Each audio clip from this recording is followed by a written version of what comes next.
Bismillahirrahmanirrahim. Assalamualaikum warahmatullahi wabarakatuh. Sidang jamaah sholat subuh yang insyaallah dirahmati dan dimuliakan oleh Allah Subhanahu wa taala. Alhamdulillah wa syukurillah wa la haula wa la quwwata illa billahi wa huwal aliyyil azim. Hasbunallah wa ni'mal wakil, ni'mal maula wa ni'man nasir. Raditu billahi rabban wa bil islam dinan wa bi Muhammadin sallallahu alaihi wasallam nabiyya wa tiba wa rasulah. Alhamdulillah, pada subuh kali ini adalah subuh ke-30 di bulan Ramadan. Ada beberapa hal yang saya ingin tekankan kembali untuk nasihat buat saya pribadi dan kita semua, bahwa dalam kehidupan itu ada ibadah yang khususnya. Jadi saya hanya minta kepada jemaah yang hadir pada kesempatan ini, jangan tinggalkan amalia ini. Saya rangkum sebenarnya Bapak Ibu sekalian, dan itu juga merupakan ibadah saya pribadi yang saya lakukan dari berbagai macam mursyid yang kami temukan, dan mengambil beberapa ilmunya dan dari beberapa amalia guru-guru mulia kita itu berdasarkan hadis-hadis Nabi. Maka saya wasiatkan amalan 24 jam. Yang paling pertama adalah kita startnya sesudah azan subuh. Di situ ada 2 doa, jangan pernah tinggalkan doa itu. Yang pertama adalah tasbihnya malaikat. Usahakan baca 100 kali. Dan Rasulullah mengatakan kalimatani hafifatani bil lisan, syahidatani bil lisan, habibatani ila rahman. Kalimat itu sangat ringan, tapi inilah yang membuat para malaikat itu diberikan nikmat oleh Allah. Jadi kalimatnya itu sederhana, subhanallah wa bihamdihi subhanallahul azim astaghfirullahal azim. Itu dibaca.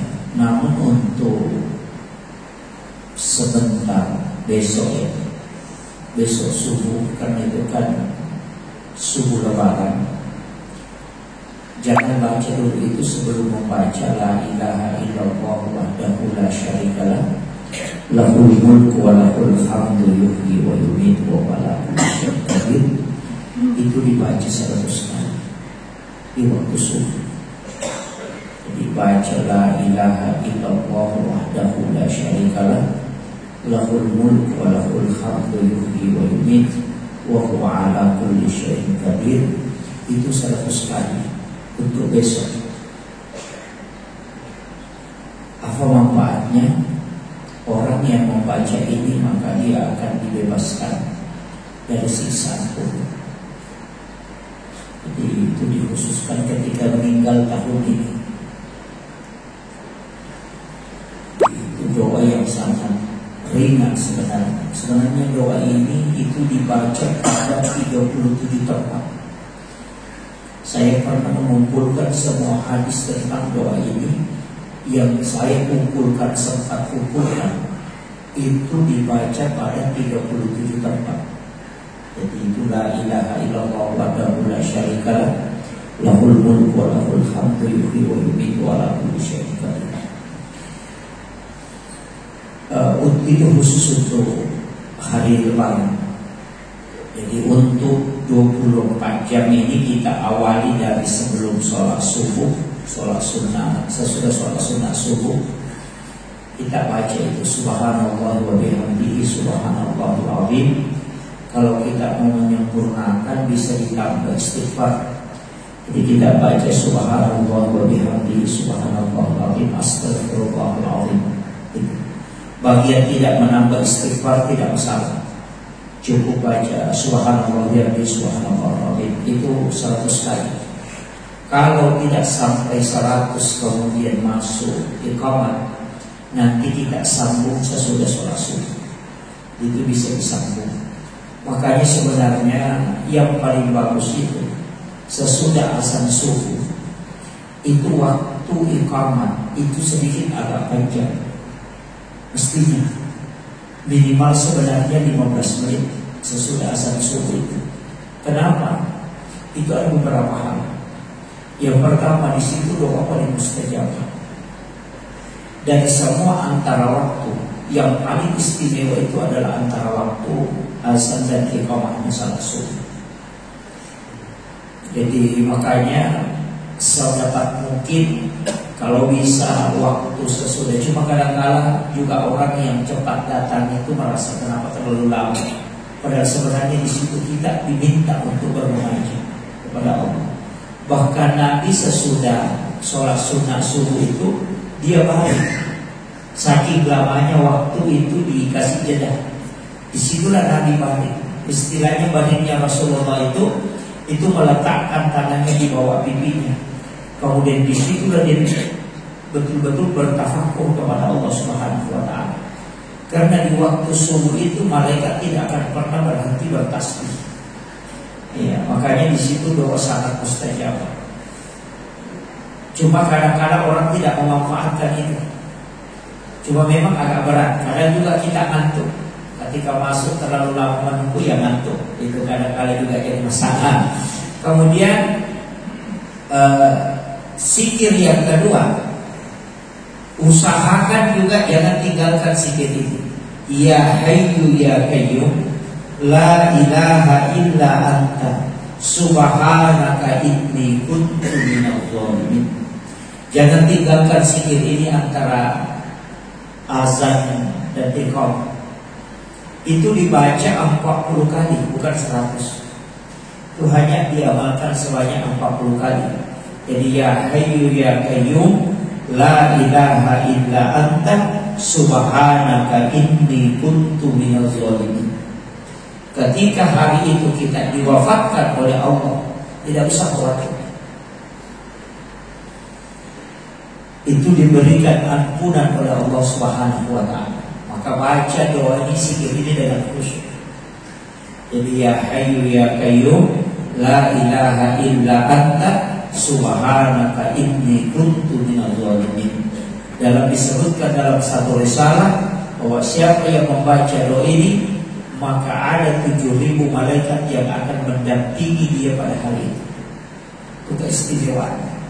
Maka itu pakaian selamat. Bahkan ada ulama mengatakan orang yang membaca doa ini, diri dan keluarganya, hartanya itu dijaga. Jadi cukup baca 40 kali. Jadi tidak banyak. Jadi satu tadi 100, kemudian yang kedua 40 kali. Kemudian sebenarnya dalam sholat fardu sedapat mungkin kita mendapati takbir pertamanya imam. Sedapat mungkin. Jadi jangan terlambat untuk mengambil takbir pertama itu. Jangan mendahului imam, tapi sedapat mungkin tidak dapat. Kadang-kadang ada orang agak lambat, itu imam sudah takbir agak lama baru dia takbir. Untuk sholat fardu usahakan jangan ketinggalan dari takbirnya imam. Usahakan. Karena itu ada keistimewaan khusus. Nah, kemudian sesudah sholat subuh, kalau zikirnya tidak usah saya zikirnya sholat, kan itu sudah kita ketahui bersama semua. Yang asli istighfar 3 kali, la ilaha illallah wahdahu la syarikalah 10 kali, kemudian Allahumma ajirna minan nar 7 kali, kemudian Allahumma atas salam, suratul Fatihah, kemudian ayat kursi, kemudian zikir subhanallah 33, alhamdulillah 33, Allahu akbar 33. Kemudian setelah itu ditutup dengan doa. Nah, sesudah baca doa bersama dengan imam, sudah itu jangan keluar dulu, jangan tinggalkan masjid, kecuali yang memang betul-betul punya hajat. Tinggalkan di masjid sejenak. Apa yang kita baca, saya menganjurkan kita ingat baik-baik. Saya menganjurkan yang pertama, baca suratul Fatihah 10 kali, surah Al-Ikhlas 10 kali. Sebenarnya 3 kali itu sudah bagus, tapi ada padilanya kalau kita baca 10 kali. Rasulullah mengatakan siapa yang baca surah Al-Ikhlas 10 kali di waktu pagi, maka Allah akan membangunkan istana di dalam surga. Tapi kalau tidak bisa baca 10 kali, cukup 3 kali. Jadi suratul Fatihah 1 kali, surah Al-Ikhlas 3 kali, bagi yang mampu kasih cukup 10. Al-Falaq 1 kali, An-Nas 1 kali, ayat kursi 1 kali, baru bismillahilladzi la yadurru ma'asmihi syai'un fil ardi wala bis sama'i wa huwas samiul alim. Itu dibaca 3 kali supaya kita tidak kena musibah pada hari itu sampai masuknya waktu maghrib. Jadi itu kunci, itu pakaian selamat. Jadi mulai kalau ada hal-hal yang tidak baik yang orang sebenarnya niatkan untuk kita, itu tidak sampai kesampaian. Jadi itu yang sampai bismillahirrahmanirrahim. Setelah itu baca laqad ja'akum 7 kali. Jadi laqad ja'akum rasulun min anfusikum azizun 'alaihi ma 'anittum harisun 'alaikum bil mu'minina raufur rahim. Fa in tawallaw faqul hasbiyallahu la ilaha illa huwa 'alaihi tawakkaltu wa huwa rabbul 'arsyil 'azim. 7 kali dibaca.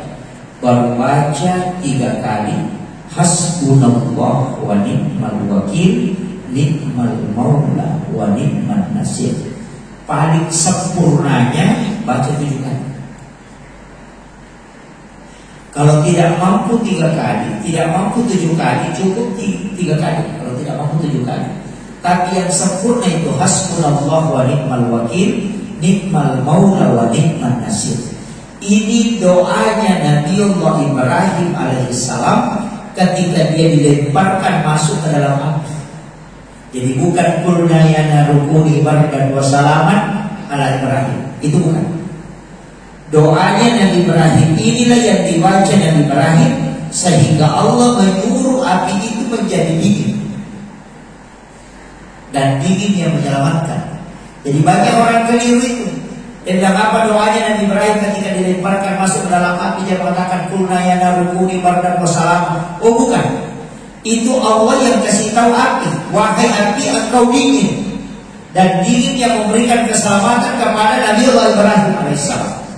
Jadi Allah yang menyuruh api itu menjadi dingin karena berkat doanya Nabi Ibrahim itu. Ketika dia mau dilemparkan, dia hanya mengatakan hasbiyallah ni'mal wakil, ni'mal maula wa ni'man nasir. Apa kata Allah? Ternyata hambaku aku yang diharapkan. Maka dalam perjalanan kita sehari-hari, dalam satu hari nanti itu yang kita minta. Baca itu hasbunallahu wa ni'mal wakil, ni'mal maula wa ni'man nasir. Supaya apa yang kita lakukan, kita serahkan semuanya kepada Allah. Jadi itulah penyerahannya Nabi Ibrahim, sehingga semua yang dilewati itu diberikan keselamatan.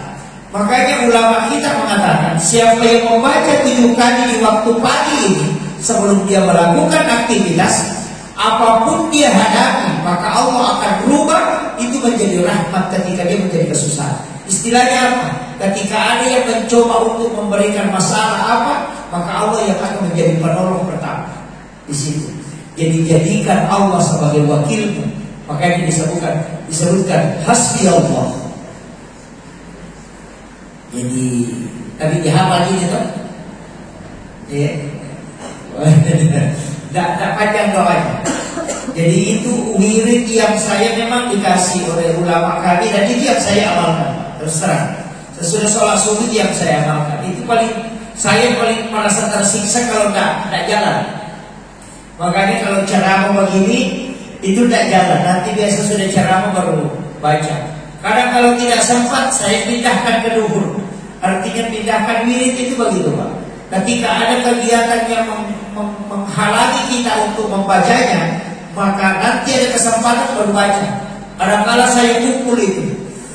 Nah, makanya ini yang harus kita lakukan. Jadi hasbi Allah ni'mal wakil, ni'mal maula wa ni'mal nasir.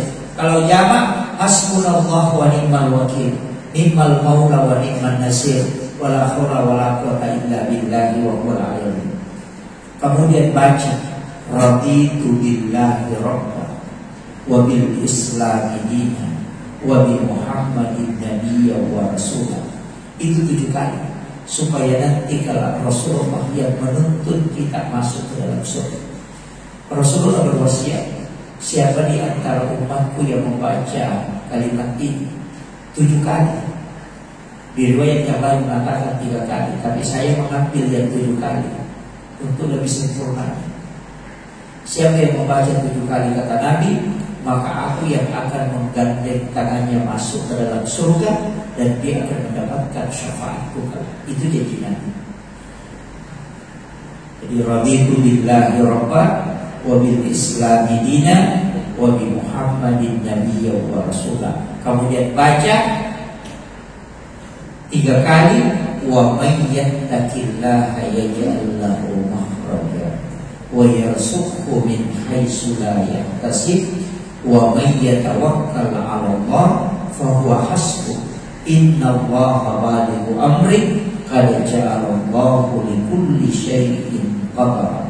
Ini ayat sebelumnya.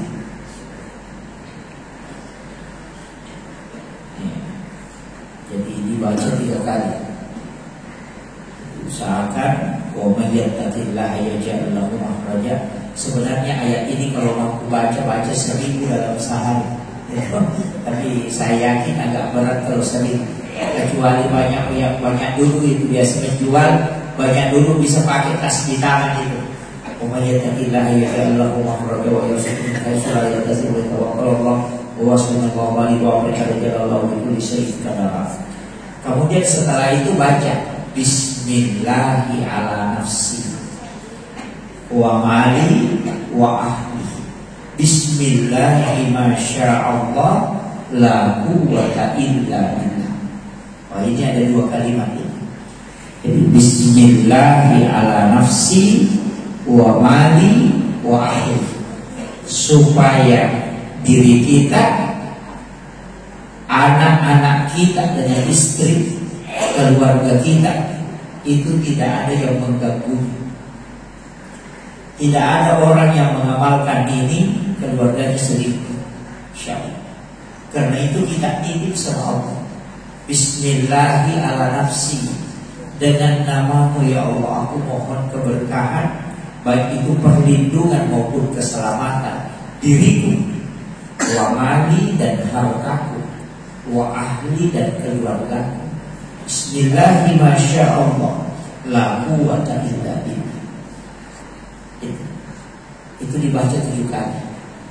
Jadi kalau ada orang anaknya kuliah jauh, misalnya di Makassar, atau ada keluarganya yang berjauhan dengan dia, suruh amalkan itu, nanti Allah yang menjaganya. Karena kalau kita yang mau jaga tidak bisa. Makanya dibaca bismillahi ala nafsi wa mali wa ahli. Nabi kan sampaikan, tidaklah orang yang membaca 7 kali doa ini kecuali diri, harta dan keluarganya aman karena Allah yang akan menjaganya. Makanya Nabi mengatakan titip dirimu, titip harta dan keluargamu kepada Allah, karena hanya Allah yang tidak pernah luput dari penjagaan. Jadi makanya itu dipakai, jadi dibaca. Kemudian kalau sudah dibaca bismillahirrahmanirrahim wa mali wa bismillahi masyaallah la quwwata illa billah, baru kita baca kalimat la ilaha illallah itu 166 kali. Baru Allah 66 kali, baru Hu 77 kali. Kemudian dibaca kemudian tutup Fatihah. Ada yang pakai 100. Yang kami ambil itu 166 la ilaha illallah, Allah 66, Hu itu 77. Kemudian ditutup dengan suratul Fatihah. istilahnya guru tak sadikuri dengan suratul Fatihah. Jadi itu zikirnya zikir jasad, zikir rahasia dengan zikirnya ruh. Jadi itu yang dipakai. Rahasia kan sebenarnya adalah Nur Muhammad.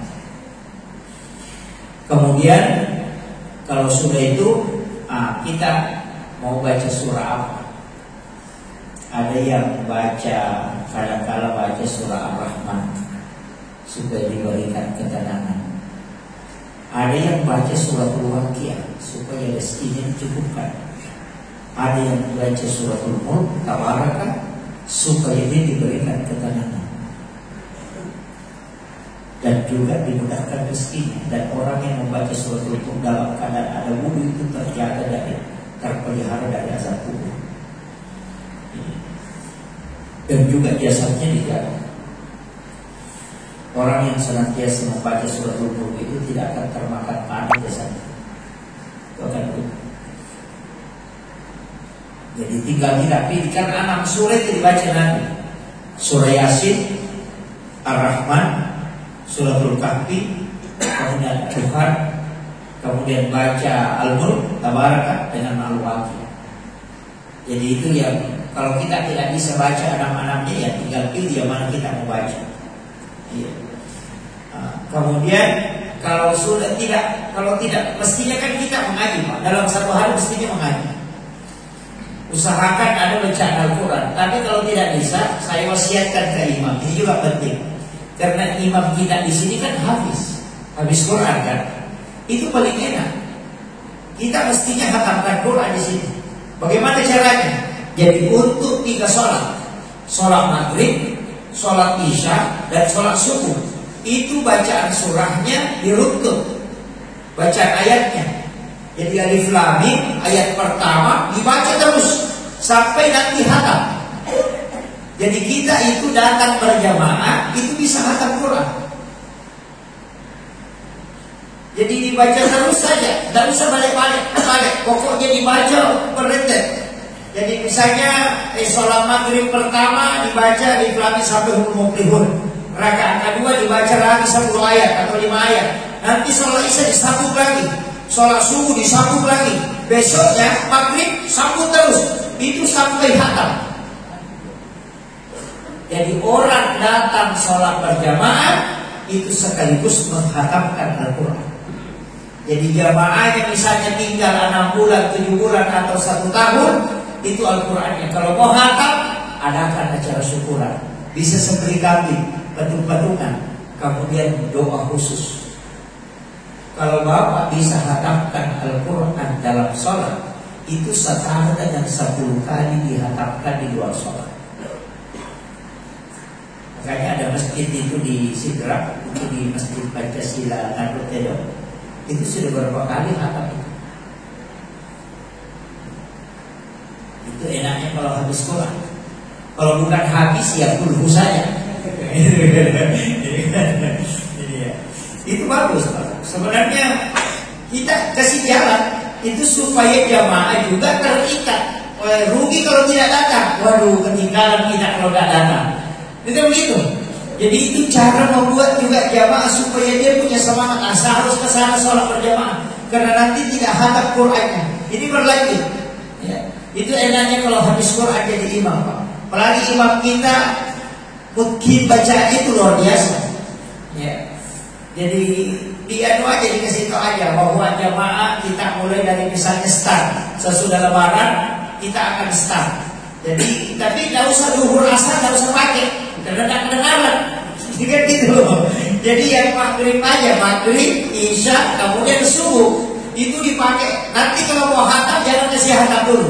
Karena itu 70.000 malaikat akan turun pada orang yang mau menghatamkan Al-Quran. Makanya Khalifah Amirul Mukminin Abu Bakar As-Siddiq itu ketika ada saat dia tanya, Al-Quran tinggal berapa? Bagaimana kau bacaan? Tinggal sedikit ya? Jangan kau hatamkan kalau saya tidak ada ya. Dari situ kan? Jangan hatamkan kalau saya tidak ada. Nanti dia datang, baru dia doa bersama di saat khatam Al-Quran. Apa faedahnya? Di saat menghatamkan Al-Quran itu Allah memberi 2 hadiah. Hadiah pertama adalah itu 70.000 malaikat akan turun menunggu doa. Kadang-kadang kita kalau khatam Quran tidak berdoa, bila saja alhamdulillah sampai lagi kembali lagi. Oh itu orang rugi sekali itu. Dia sudah dikasih fasilitas meminta tapi dia tidak minta. Makanya orang itu diberikan jalur khusus, diberikan hadiah khusus yang khatam Al-Quran. Nah, apalagi kalau khatam dalam sholat, itu kan setara dengan 1000 kali di luar sholat. Oh, bayangkan kalau bisa khatam 1 kali dalam 1 tahun. Makanya kita 10 kali menghatamkan Al-Quran, dan apalagi itu dalam sholat, barakahnya luar biasa. Jadi tidak apa-apa panjang-panjang bacaannya, imam. Kecuali subuh Jumat, dia pakai alif tanzilu dengan al-insan. Jadi kalau dia pakai itu sujud tilawahnya itu disunahkan untuk 2 surah itu, tidak masalah. Jadi bisa panjang-panjang. Sholat Isya ambil 15 ayat atau 20 ayat. Iya. Jadi supaya bisa hatam. Kan 6.600, jadi 66 ayat. Bahkan tidak sedikit 6.632 ayat. Ada yang kemudian berbeda pendapat dengan penetapan jumlahnya. Jadi tidak saja, tidak berat itu Pak. Kalau 6.000 kan 360 hari dalam 1 tahun kan. Ini kan gitu. Jadi sebenarnya kalau kita baca 7 ayat saja itu sudah 1 halaman untuk satu rakaat. Dan 1 rakaat itu 7 ayat, kemudian nanti rakaat kedua 7 ayat lagi, itu sudah bisa dapat 1 halaman. Jadi itu luar biasa itu Pak. Ini yang saya sampaikan sebenarnya lebih utamanya kalau kita bisa khatam di dalam Al-Quran. Sebenarnya di beberapa masjid, kalau di sini kan itu yang saya tahu di Pancasila. Kalau di Jawa itu banyak, memang khusus. Ya. Cuma kita belum mampu itu, apalagi kalau yang tarawih itu satu juz 1 malam, wah itu capek. Ya, yang tidak 1 juz saja sudah anak sakit lututnya ya. Ya. Ada itu, bahkan di Tamboro itu ada yang 30 juz 1 malam. Jadi itu hanya 1 imamnya. Jadi pas sudah sholat Isya itu start sampai subuh. Nah, itu. Jadi 30 juz 1 malam. Jadi 30 malam khatam Al-Qur'annya 30 kali. Dikali 10 sejak itu 300 kali, tercatat 300 kali menghatamkan Al-Quran. Dari ini. Bukan 300 ya. 10 kali berkali 10. Jadi kalau 10 malam itu kan sudah 100, berarti 300.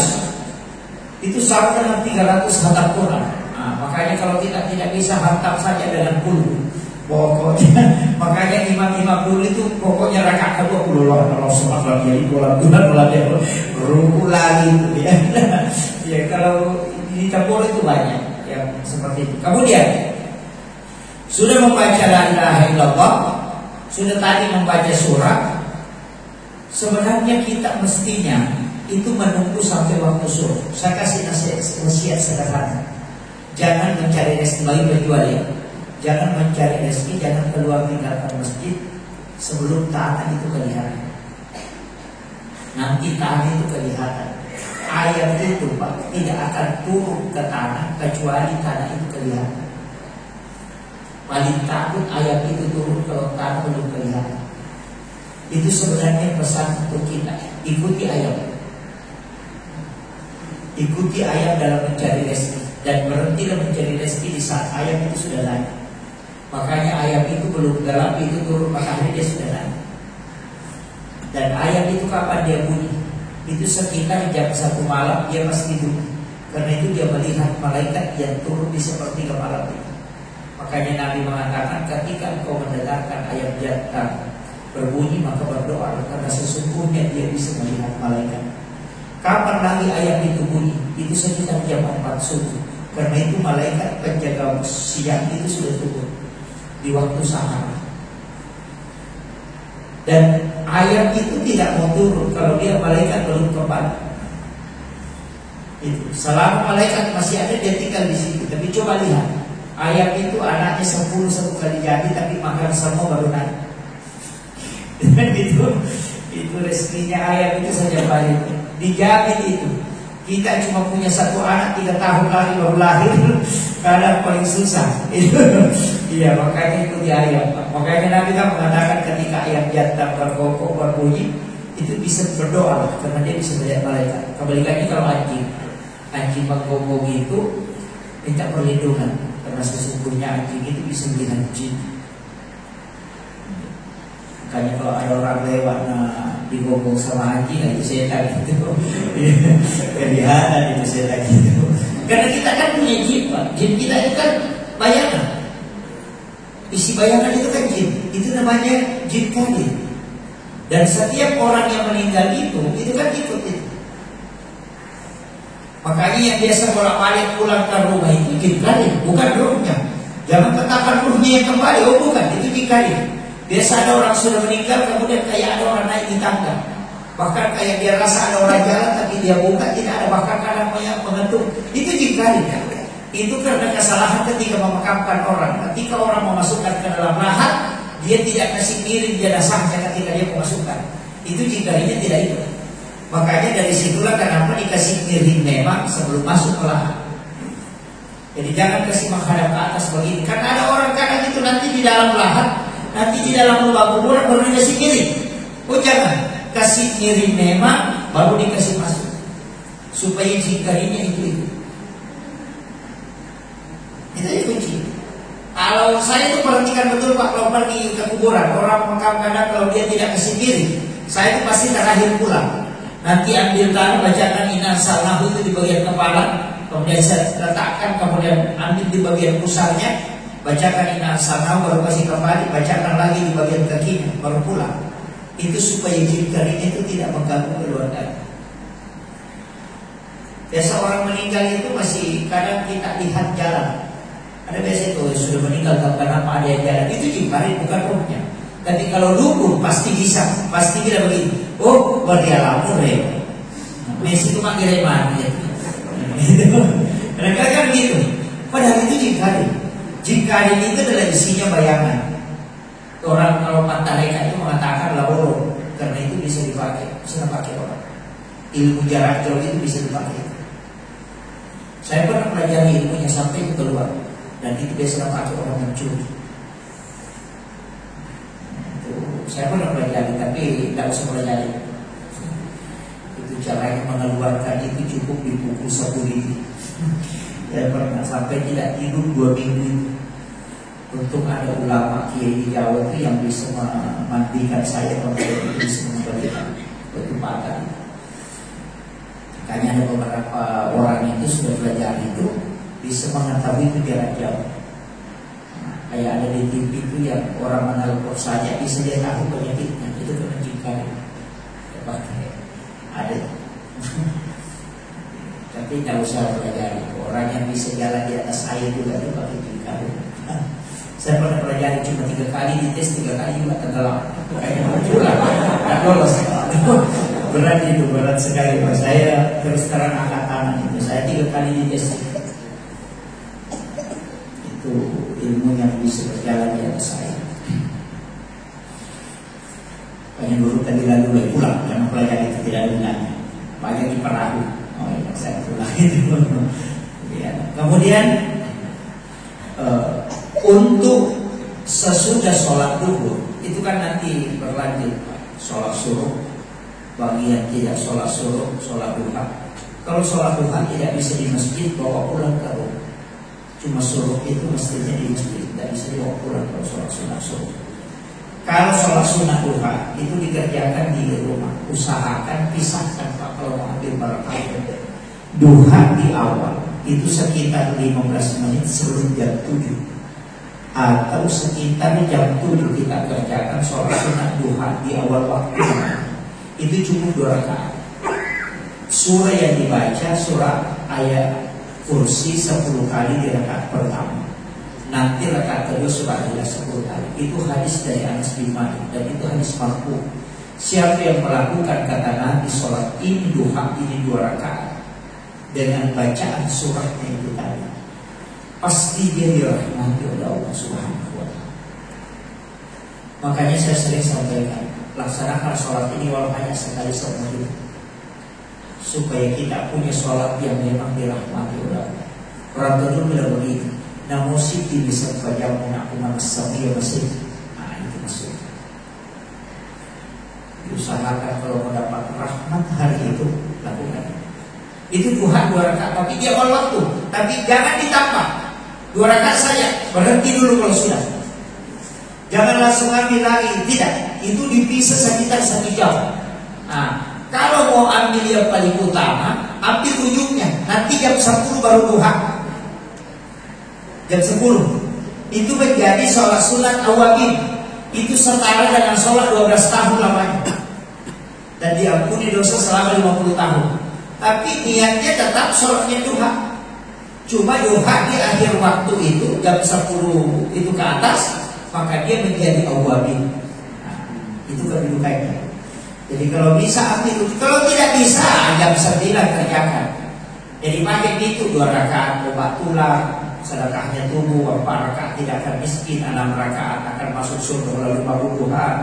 8 rakaat itu rahmat Allah, 10 rakaat untuk hajat, 12 rakaat akan dibangunkan istana di dalam surga.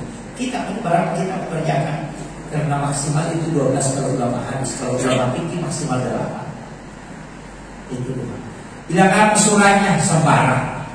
Tidak usah dia baca wasyamsi waduhaha kemudian waduha itu karena sesuai dengan waktunya, tidak usah. Kecuali yang penjual kalau buka pintu baca waduha. Kalau ada anak gadis yang tidak laku suruh baca buka pintu pagi-pagi kemudian baca waduha, kemudian berdoa. Dia buka jendela, kalau banyak juga anak gadis nanti jam 7 jam 8 baru bangun, tidak laku itu Pak. Ya, jadi suruh bangun cepat kemudian mandi, dia buka pintu.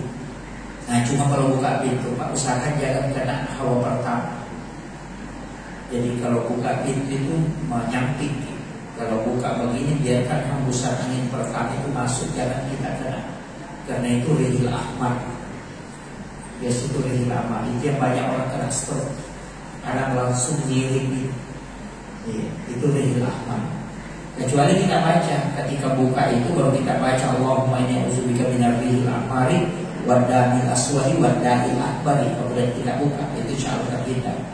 Tapi kalau tidak, kalau buka bukan waktu subuh ya, waktu pagi. Makanya ada ulama itu mengatakan buka memang pintu itu sebelum kalau subuh. Tapi jadi masalah juga kalau pergi sholat subuh dan dibuka dan tidak ditutup nanti masuk pencuri. Jadi masalah juga itu. Ya jadi itu seakan dibuka itu. Nanti kalau sudah matahari mulai terbit kemudian dibuka, hindari itu hawa pertama. Tapi kalau kita keluar dari masjid begini subuh, nah ada hawa itu yang tembus ke kita, wah itu yang ditelan. Arek kemudian kasih masuk ke dalam tubuh, kemudian berdoa. Karena itu hawa yang di waktu subuh yang disebutkan dalam Al-Quran sebagai hawa yang dibawa oleh malaikat. Oh itu obat itu. Orang yang biasa kena asma, lemak isi, suruh tanya. Itu barakah itu. Jangan bilang kalau ada hawa bukan begitu ya. Jadi itu berdoa itu. Kemudian sholat sunnah sebelum duhur itu 4. Saya kasih tahu. Kalau mampu lakukan langsung 4 rakaat, langsung 4. Jangan 2 rakaat 1 salam, langsung 4. Saya dapat satu riwayat bahwa siapa yang sholat sunnah 4 rakaat langsung sebelum duhur, itu sholatnya pada saat itu pula akan dilakukan. Jadi sholat sunnah sesudah asar duhur, tapi langsung 4 rakaat. Jangan 2 rakaat 1 salam. Jadi bisa singgah tahiyat kemudian berdiri kayak sholat duhur, bisa tidak usah tahiyat, langsung 4. Saya sering lakukan yang langsung berdiri, tidak ambil tahiyat awal. Itu apa kata Nabi? Siapa yang melaksanakan sholat ini sebelum duhur itu tadi, sesudah asar duhur, langsung 4 rakaat, maka itulah sholat yang pada saat itu pula langsung dilakukan oleh malaikat. Makanya kalau mungkin pakai berdoa pakai itu, tapi lakukan langsung 4, jangan 2 rakaat 1 salam. Kalau 2 rakaat 1 salam itu tidak langsung dilakukan, itu masih tertinggal. Nanti laksanakan lagi 4 sesudah duhur, cuma diharapkan jasadnya disentuh api neraka. Tapi kalau langsung 4 itu langsung dilapor saat itu pun. Dan itu hadis. Ini. Jadi sholat sunnah rawatibnya dulu. Jadi dia dulu. Tetap 2 rakaat.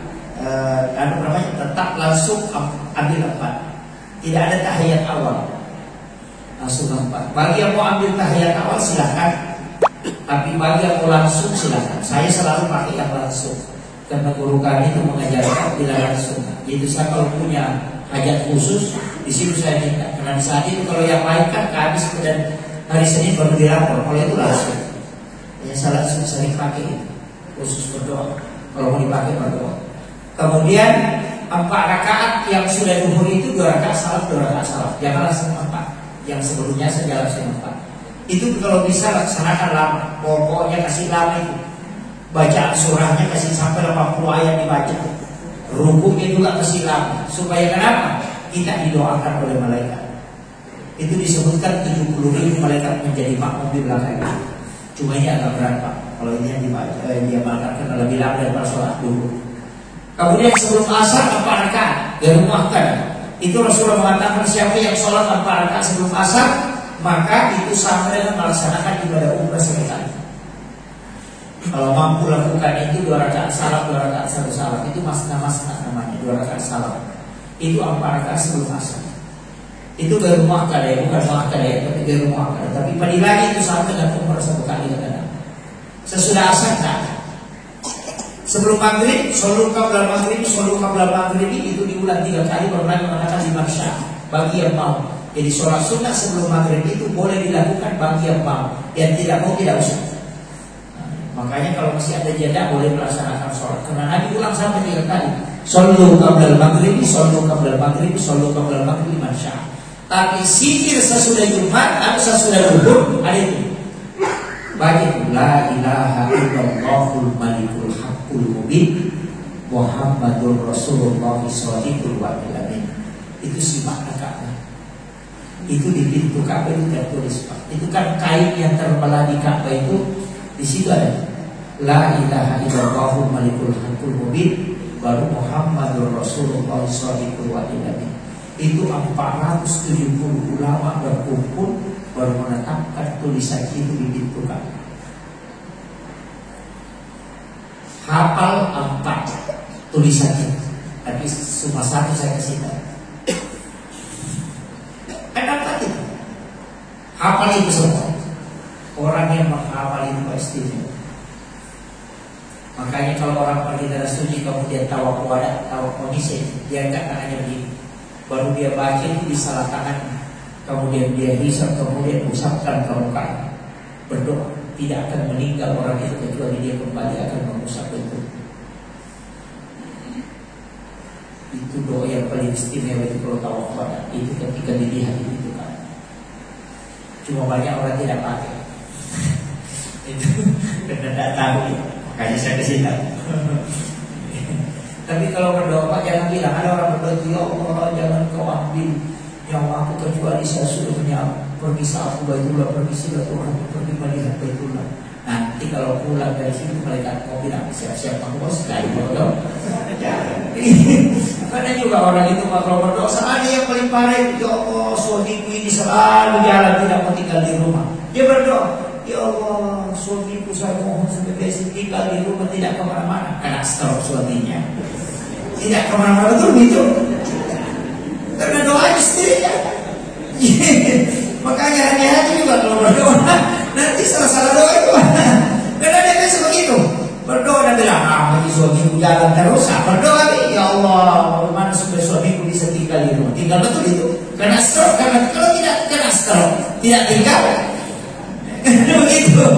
Ya kadang-kadang juga dia yang berdoa, baru dia bilang, waduh sakit lagi. Tadi dia malaikat kau bilang sudah tidak kemana-mana. Nah kalau tidak stroke, masih jalan terus. Kalau stroke di malam ini, ya begitu. Makanya juga kadang-kadang ada juga yang bilang, ya Allah, suamiku ini ngomel terus. Ya Allah, jadi kalau suamiku tidak bahaya ngomong, suaminya bengkok mulutnya bagaimana tidak bisa ngomong. Ada itu, kadang-kadang begitu caranya baru tidak bisa ngomong. Baru dia bilang lagi, waduh sakit lagi soal itu bego mulutnya doa biasa. Itu kan begitu. Kadang-kadang kita juga makanya mohon kepada Allah untuk minta supaya Allah memberi yang terbaik. Begitu aja. Jadi tapi memang manusia ini tidak ada namanya. Selalu mengeluh. Hujan terus sih mengeluh. Tidak hujan mengeluh juga. Nah begitu. Sama juga hidup berdiri terus lama capek. Balik lama capek juga. Duduk lama capek juga. Jadi memang kehidupan ini ada waktunya berdiri, ada waktunya dulu, ada waktunya jalan. Jadi kalau engkau sakit, engkau kelelahan, jangan menyiksa tubuh kata Nabi. Berikan dia hati. Ini terutama pejuang. Kalau kau ngantuk, orang-orang tanya, ih maka kau ini kita menjual. Itu jangan. Biarkan dia istirahat kata Nabi. Kemudian sudah asar, ada itu doa. Rabbi shrah li sadri wa yassir li amri. Jangan tak bawah dulu kata lisan. Itu 100 kali. Jadi Rabbi shrah li sadri wa yassir li amri dibaca 100 kali. Kalau tadi yang sudah dulu la ilaha illallahul malikul haqqul mubin Muhammadur Rasulullah shadiqul wa'id amin. Maghrib kembali tadi amalan subuh. Kalau maghrib kembali lagi amalan subuh. Dan saya tadi kasih tahu. Kalau sudah isya kayak kita amalan apa kita mau lakukan? Ya, tapi usahakan sholat sunnah 4 rakaat sesudah isya. Setelah itu kalau tidak bangun kita hadir, ambil memang witir 3 rakaat. Supaya kita dijaga sebagai hamba dan kekasih Allah. Ini yang penting saya sampaikan untuk amalan 24 jam. Itu hanya pada 24 jam. Kalau tahajud Pak tidak bangun tahajud, tidak apa-apa. Tapi saya minta kalau mau pergi sholat subuh, sholat tahajud 2 rakaat. Nanti kalau sebelum asar subuh, kalau sudah tahrim di masjid, sholat tahajud 2 rakaat saja. Kalau sempat 2 rakaat, kalau bisa 4 tapi 4. Itu tahajud sampai sebelum subuh waktunya. Jadi jangan bilang, oh lewat sepertiga malam. Oh tidak, yang istimewa itu sepertiga malam. Tapi ujungnya tahajud itu sampai masuknya waktu subuh. Jadi kalau masuk ke masjid, sholat sunnah tahiyatul masjid, niatkan juga sholat sunnah tahajud. Sudah itu niatkan lagi sholat sunnah taubat, sambil sholat sunnah wudu itu tidak masalah. Selama masih ada waktu, kerjakan itu. Kalau misalnya belum sholat witir, ambil witir. Kalau saya ini waktunya 1 rakaat saja. Bila misalnya sholat sunnah witir rakaat lillahi ta'ala, baru ambil 1 rakaat. Kalau tidak bisa masalah, bila 1 rakaat itu Allahu Akbar. Paling gampang itu. Kalau masih tidak tahu itu paling parah itu. Jadi itu diambil. Nah, kemudian saya kan kasih tahu tadi memang 24 jam. Ini yang terakhir, jangan tinggalkan 5. Yang pertama sedekah subuh jangan tinggalkan, walaupun hanya 1.000 rupiah. Yang kedua, jangan tinggalkan membaca surat Al-Waqiah. Jangan tinggalkan surat. Kalau tidak bisa baca surat Al-Waqiah, Al-Nasr kita baca 100 kali. Ya, kalau tidak bisa baca surat Al-Waqiah, Al-Nasr aja 100 kali. Kemudian sholawat, usahakan sholawat Jibril itu bisa 1000 dalam sehari. Kemudian istighfar itu minimal 100. Istighfar apa saja, yang penting istighfar. Jadi jangan tinggalkan ini. Kemudian sengkidul istighfar di 2 waktu, maghrib dengan subuh. Jangan tinggalkan. Itu aja Pak amal, itu sudah cukup. Kalau kita bisa amalkan insya Allah itu sudah cukup.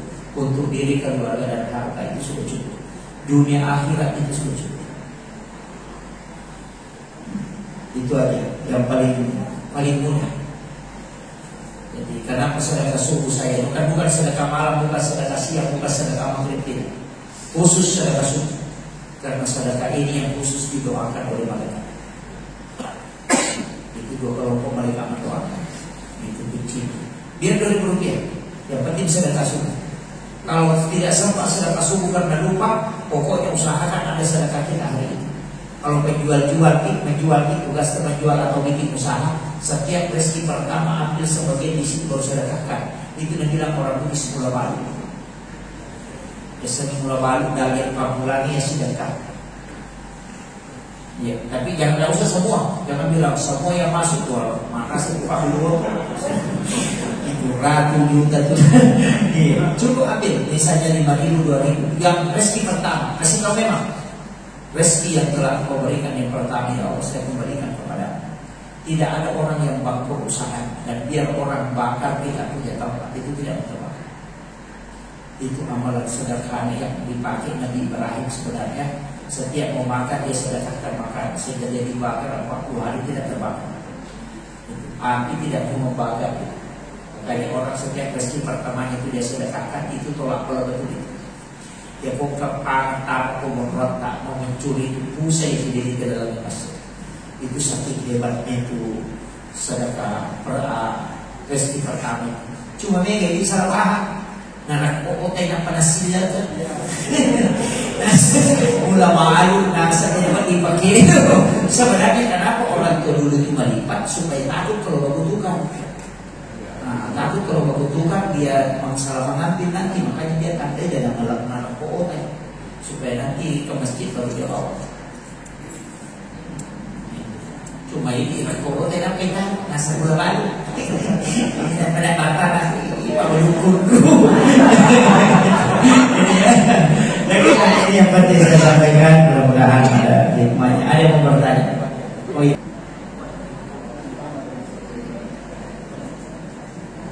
Semua sholat sunnah itu ada surahnya. Tidak ada sholat sunnah itu tidak ada surahnya. Kecuali kalau kita langsung ambil 4 rakaat, hanya 2 rakaat pakai surah, 2 rakaat terakhir itu tidak. Sebenarnya semua sholat sunnah itu ada surahnya. Ada banyak orang keliru itu mengatakan kalau sholat sunnah cuma Fatihah, itu keliru. Semua sholat sunnah itu pakai surah.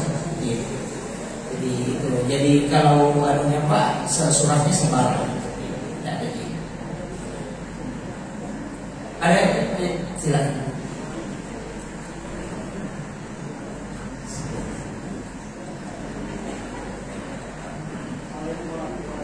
Waalaikumsalam. Masalah ini dalam sholat rumah di dalam mesin.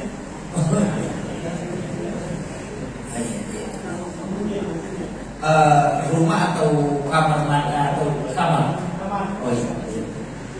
Begini, tentang WC sebenarnya di dalam rumah itu tidak masalah, tidak masalah. Cuma kalau dalam ilmu hikmah karena WC itu adalah tempatnya jin.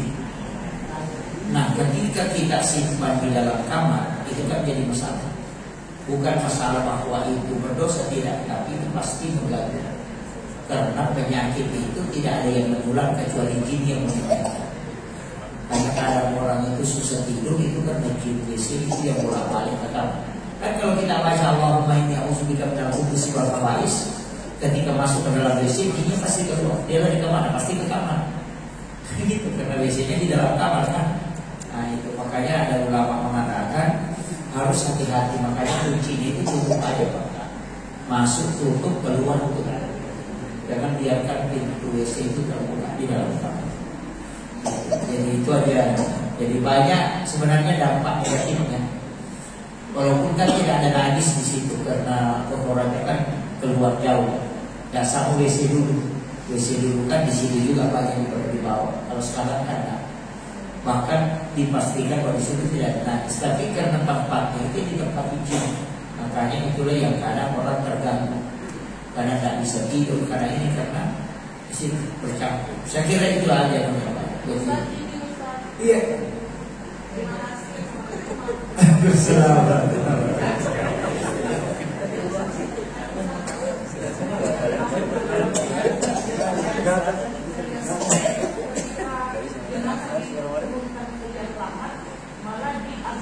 Oh iya.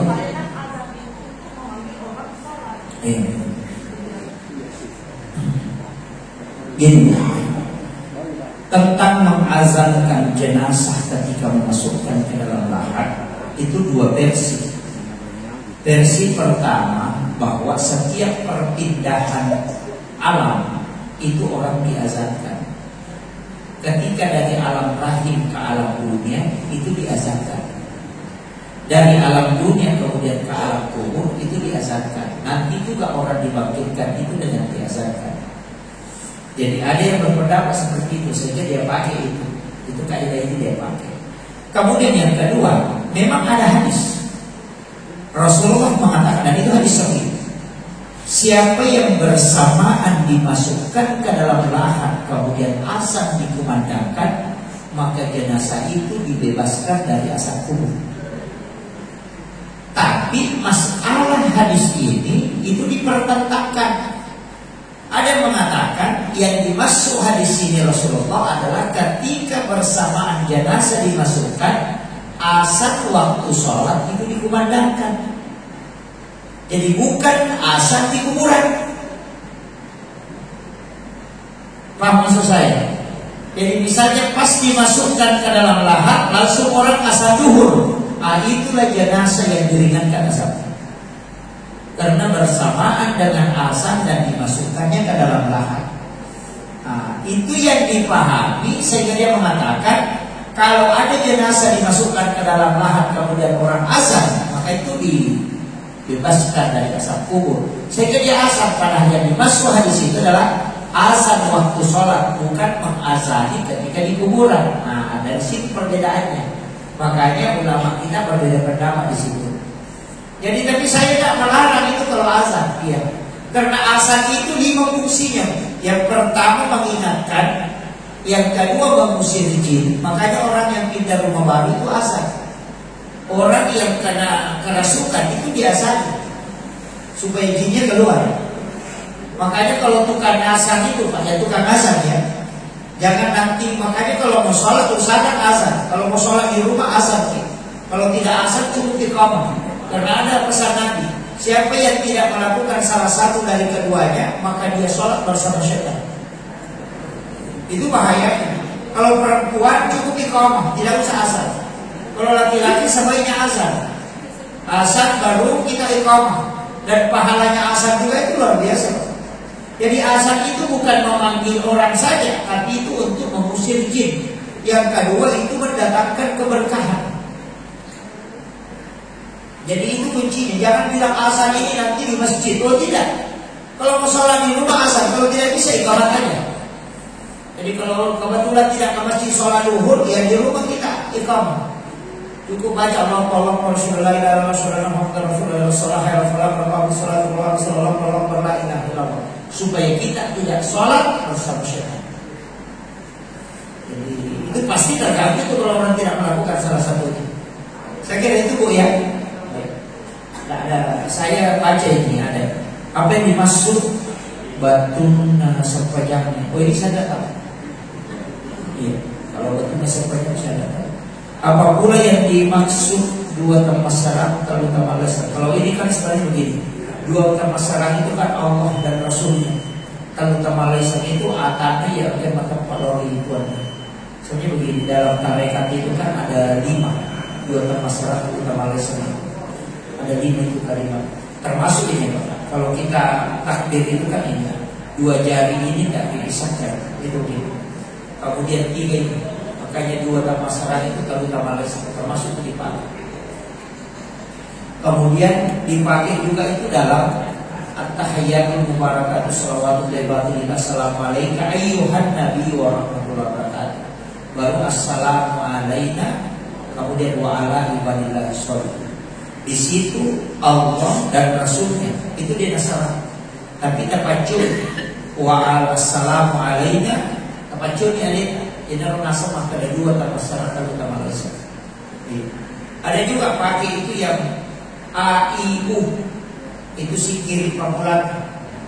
A kata ahli Allah Ta'ala, I iya kata mata U maka udah dari Muhammad. Makanya itu si kiri A-I-U. Itu sebenarnya lafaznya aja itu A, tapi itu isinya A kata dari Allah Ta'ala. I iya kata mata umat kata Nabi Muhammad. Makanya nama aja itu pemilik juga itu maka dari galau bumi dari itu. Karena itu nama berlindung di dalam lafaz. Ada yang pakai, tapi dia jelaskan yang mati. Kapan ada yang mati kenapa begitu? Dan itu ada yang dipakai itu. Jadi ulama-ulama kita itu pakai dari itu. Tapi saya tak terlalu nongkan Pak. Tak usah terlalu mahas video termasalah dan Malaysia. Ini tarekat di sini. Ya, tapi dipakai banyak. Jadi itu sebenarnya alif lam mim itu. Alif Allah, lam malaikat, mim Muhammad. Makanya alif dan lam itu bisa. Ya. Jadi itu kuncinya. Makanya sebenarnya kan disebut alif lam mim baru zalikal kitab, itu menunjuk itulah kitab. Ia naruh dua termasalah kalau termalas. Dia kita pamulan yang ini itu cepat mempusinya kemantulan. Itu maksudnya. Tapi sana bahas sudah cukup. Nanti terbongkar lagi mulai bahas. Ada yang lain? Oh iya, silakan.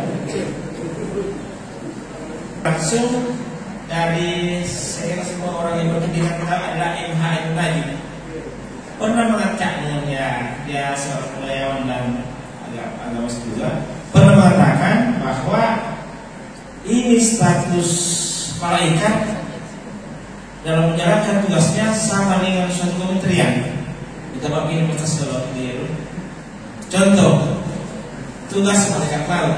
Coba bisa kita bayangkan kesibukannya. Andai kata dia bukan kementerian, andai kata ada peperangan, ada yang meninggal sampai ratusan jiwa beberapa negara, kan tidak mungkin katanya dalam satu malaikat itu langsung diucap. Jadi dia semacam kementerian baru turun ke dirjen, baru turun ke gubernur. Karena untuk tugas-tugasnya ini, karena jadi hanya mewakili saja dikatakan malaikat katakanlah Israel. Artinya dia hanya kementerian karena tidak mungkin dalam bisa dilakukan bagaimana sebetulnya. Andai kata terjadi musibah, dia cabut satu persatu. Dia jadi ada deputinya, ada dirjennya, ada gubernur. Jadi apa pernyataan ini hanya merupakan analogi saja. Ustaz tak tahu, mungkin ada Ustaz bisa mengenai dengan kalimatnya ini. Makasih banyak. Iya, sama-sama. Pertama begini, malaikat pencabut nyawa ini, Pak, sebenarnya memang bukan dia yang langsung, bukan. Makanya tahap pencabutan nyawa itu kan 3 proses ruh itu. Dari ujung kaki ke ujung lutut, dari lutut ke pusat, kemudian dari pusat ke kerongkongan. Itu kan, dan itu diutus kelompok malaikat. Nah, dalam satu riwayat disebutkan bahwa malakul maut ini itu punya mata sejumlah dengan manusia yang ada di bumi. Jadi dia tidak akan pernah luput dari pandangan. Jadi memang ada kelompoknya, ada kelompok khusus. Karena ruh itu kan dikasih naik ke langit, kemudian dimandikan, dikremasi oleh malaikat. Nanti itu ruh dikembalikan lagi ketika orang dimasukkan ke dalam lahat. Karena orang di dalam kubur itu terbalik nanti begini baru duduk, baru ditanya. Itu terputar begini. Cuma kalau alam akhirat itu nanti kan hukum alam terbalik. Jadi kalau kita hukum alam berjalan, jadi nanti di alam akhirat itu hukum alam terbalik. Jadi misalnya pecah kembali ke normal. Jadi tahu apa alasannya. Makanya tidak ada satu pun orang yang teraniaya ketika dia meninggal. Itu seadil-adilnya betul. Karena bukan akibat, bukan sebab yang ini langsung kembali. Jadi dia kayak orang dari depan ke belakang. Kita kan jadi hukum alam terbalik. Begitu dia alam akhirat. Makanya diketahui semua. Jadi itu ya. Makanya memang betul bahwa itu kayak kementerian. Ya, masing-masing malaikat itu punya tugas dan ada bawahannya. Bukan satu. Ya kecuali yang mungkar nakir ini nanti yang di alam kubur, baru itu pelaksana tugas langsung. Ya, itu memang. Ya, saya kira itu ya. Tadi yang pertama apa ya? Oh iya, sholat sunnah yang bisa digabung. Ulama tidak membatasi, tapi batasannya hanya 2. Tidak diambil 3, 4, tidak. Ulama itu ada pun ulama ada juga memang tidak membolehkan. Tidak membolehkan untuk digabung 2. Ada yang membolehkan, jumhur ulama membolehkan digabung. Jadi boleh sholat sunnah dari masjid sekaligus sholat sunnah wudhu. Boleh sholat sunnah rawatib sekaligus niatnya sholat sunnah dari masjid. Sebenarnya kan kalau kita sudah sholat masuk masjid, sholat apapun itu sudah sholat sunnah dari masjid. Jadi tidak usah mengatakan kalau sholat sunnah dari masjid, tidak. Ini pun sholat sunnah dari masjid hanya sekali dilakukan, hanya seumur hidup. Hanya sekali. Tapi Nabi memang kan rumahnya di masjid. Kalau dia masuk langsung masuk ke masjid, kan gitu. Jadi tidak bisa diikuti. Cuma sahabat ini yang banyak melakukan. Saya kira itu ya. Kemudian yang dia masih ada di belakang. Ya, baik, terima kasih atas kesempatan yang diberikan kepada kami.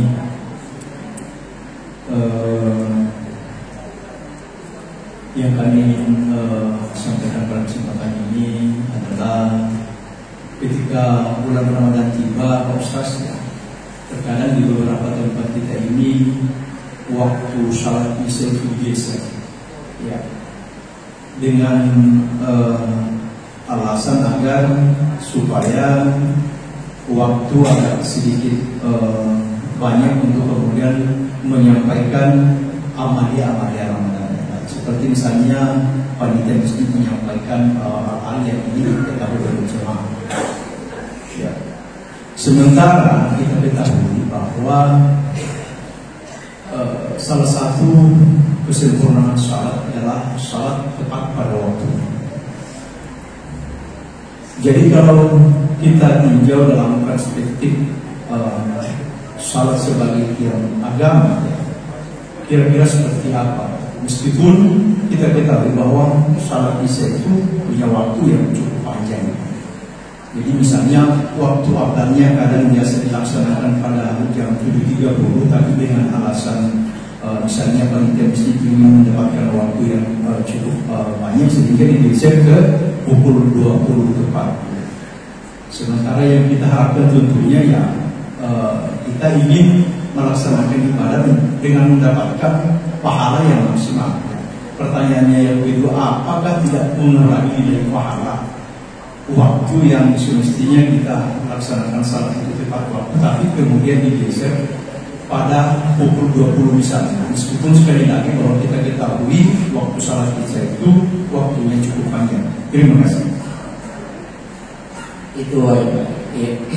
Begini, tentang sholat Isya itu muttafaqun alaih, mulai dari hadis Imam Muslim, Sunan Tirmizi, Abu Dawud, itu sepakat bahwa afdalnya sholat Isya itu diundur. Dan Nabi itu paling senang melaksanakan seandainya tidak memberatkan, itu kata Nabi, seandainya aku tidak khawatir kalau memberatkan untuk umatku, maka sholat Isya yang larut malam itu lebih afdal. Seandainya kita mampu tarik sholat Isya pakai jam 10, jam 10 baru dikerjakan, itu paling bagus. Dan itu hadis. Semua ulama sepakat, ulama hadis. Makanya afdal sholat awal waktiha itu untuk sholat Isya tidak kena. Jadi bahkan Nabi itu di Ibnu Abbas mengatakan Nabi menarik sholat Isya-nya ke sepertiga malam, berarti sekitar jam 12. Cuma ujiannya besar. Kalau tengah malam baru mau dikerjakan, mana capek, mana ngantuk, mana banyak kan, makanya ujiannya besar. Jadi itu sholat Isya lebih afdal. Makanya kalau ada pengajian, mestinya itu sholat Isya diundur sampai jam 9 malam. Itu yang paling afdal itu. Jadi ini saya kasih tahu. Dan itu hadis. Ya, Imam Muslim meriwayatkan, Sunan Tirmizi meriwayatkan, itu muttafaqun alaih. Sepakat para ulama hadis. Dan memang Nabi menarik sholatnya ke tengah malam itu sholat Isya. Jadi ketika ada kegiatan kemudian tidak hadir Nabi, cuma Nabi katakan saya khawatir kalau ini memberatkan, dan memang memberatkan. Makanya Nabi sudah pikir banti-banti memang karena ujiannya lebih besar. Jadi makanya kalau ada orang misalnya dari pesta pernikahan capek atau dari bekerja mau dulu istirahat, sudah sholat maghrib kemudian dia istirahat dulu, nanti jam-jam 9 baru dia mau sholat, kecuali dia ke masjid sholat berjamaah, tidak usah ditunda kalau di masjid. Tapi kalau ada kegiatan di masjid yang ada pengajian, silahkan undur Isya, tidak masalah, sampai jam 9 baru dikerjakan. Justru itu lebih afdal. Kadang-kadang ada orang tidak paham, pas masuk Isya langsung tadi, sudah masuk Isya berarti dulu. Jadi itu tidak paham. Jadi itu suruh membaca lagi itu tidak masalah. Jadi begini, afdal sholat di awal waktiha, sebaik-baik sholat itu di awal waktu. Iya, sebaik-baik. Jadi bukan merupakan kesempurnaan, hanya sebaik-baik sholat itu di awal waktu. Jadi awal waktu itu ulama mengatakan di awal waktu itu sekitar 2 jam 1 jam lebih. Kecuali sholat maghrib, sedikit waktunya. Jadi untuk duhur, bahkan ada itu hadis diundur, nanti berhenti panas karena di Makkah itu kan orang dulu panas, pasti kan kena sinar matahari. Ketika orang sujud itu kan bisa panas kepalanya karena bukan pakai terangi, makanya diundur sedikit sampai matahari condong baru dikerjakan supaya tidak tersiksa. Dulu begitu. Sekarang kan pakai AC, pakai tidak ada sinar matahari, itu tidak masalah itu. Lagi itu baik. Iya, silakan. Mungkin yang terakhir. Iya. Oke. Ini beberapa versi yang saya dapat informasi mengenai bagaimana memperlakukan, memandangkan atau komposisi kuburan, Ustaz. Kuburan, ya. Kalau kuburan di zaman Rasulullah kan yang seperti yang kita lihat di bawah cuma tanda sebuah batu, sedangkan posisi kita ada yang buat keramik, buat nasi, dan sebenarnya ada beberapa ulama juga yang membuatkan seperti rumah begitu, Ustaz. Mungkin bagaimana yang terbaik, Ustaz. Ada riwayat itu, ada mengatakan hadis atau qaulul ulama bahwa membangun kuburan itu diharamkan. Berapa yang kau tambahkan pembangunan itu yang menjadi siksaan untuk si mayit. Itu hatta yaumil qiyamah. Itu berapa beratnya kira-kira itu kalau seandainya satu saat kemudian ada batunya, ada pasirnya, ada keramik, itu menjadi siksaan. Sebenarnya kuburan itu hanya dikasih garis pembatas. Makanya boleh dicor itu hanya pembatasnya supaya ketika orang gali kuburan tidak melewati batas itu.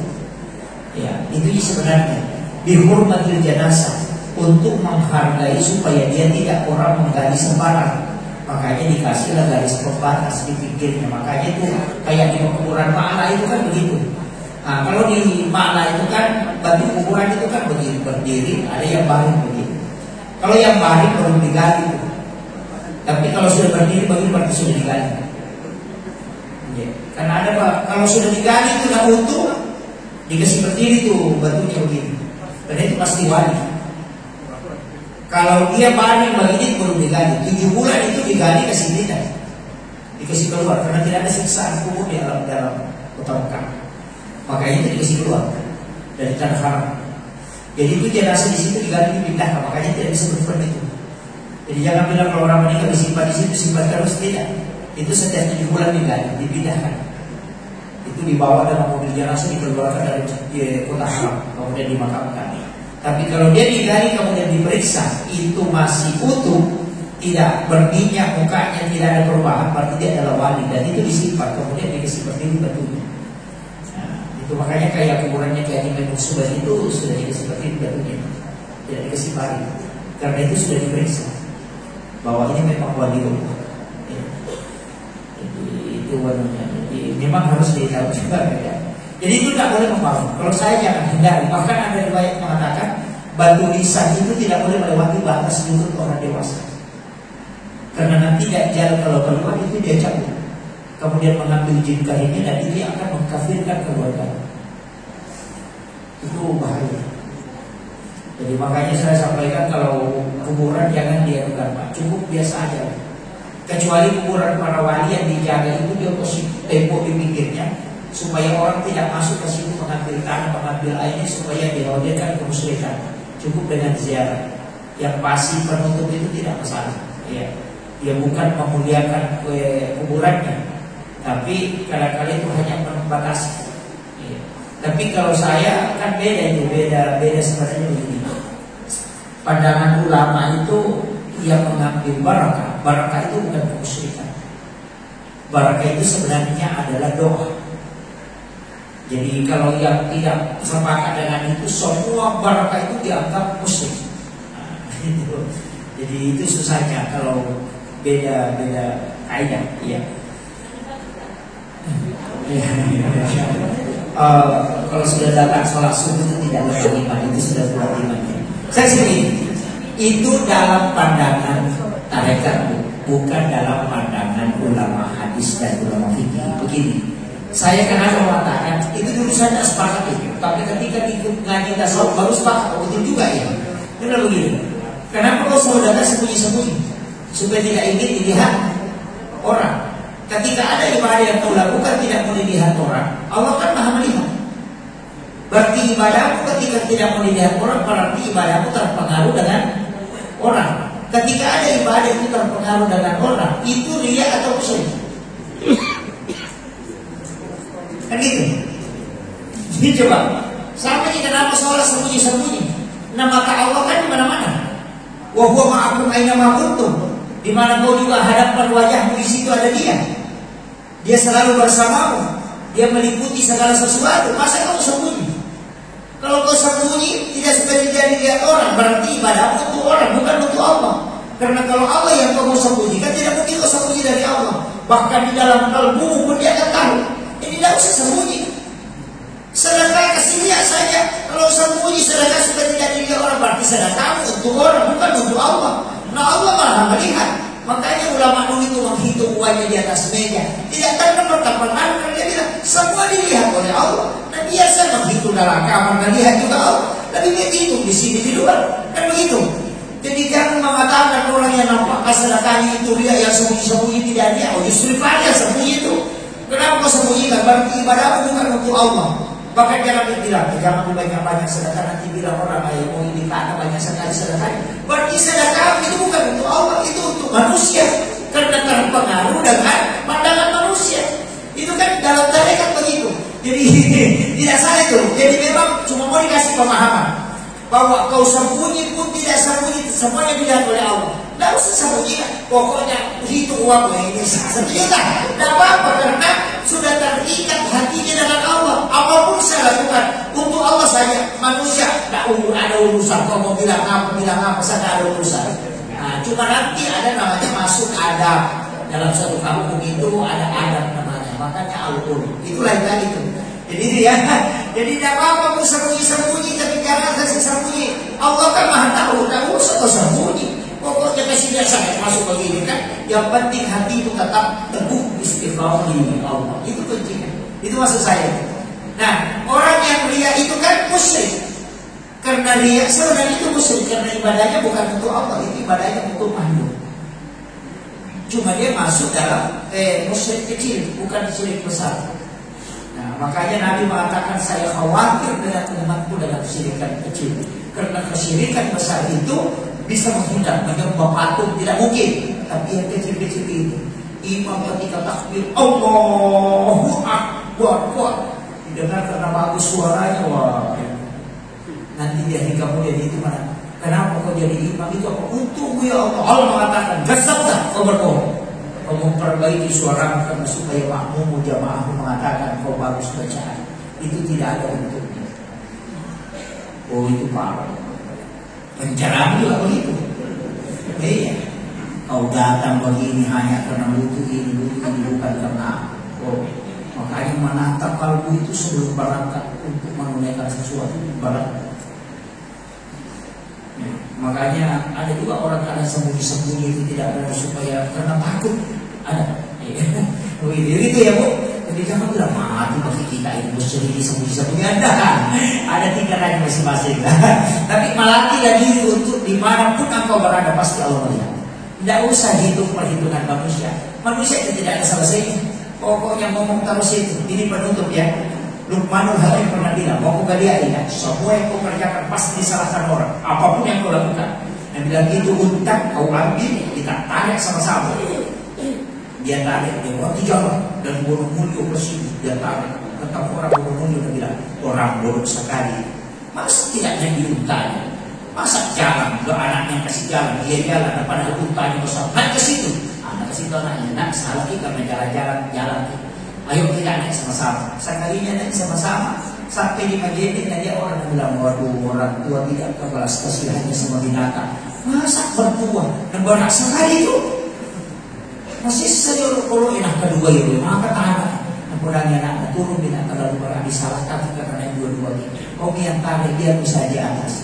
Jalan terus bilang lagi orang, astaga orang tua tidak ada kasih sayangnya ke anaknya. Masa anaknya kasih jalan lalu dia di atas. Ada yang semakin nyawa-nyawa itu dari orang nama lalu.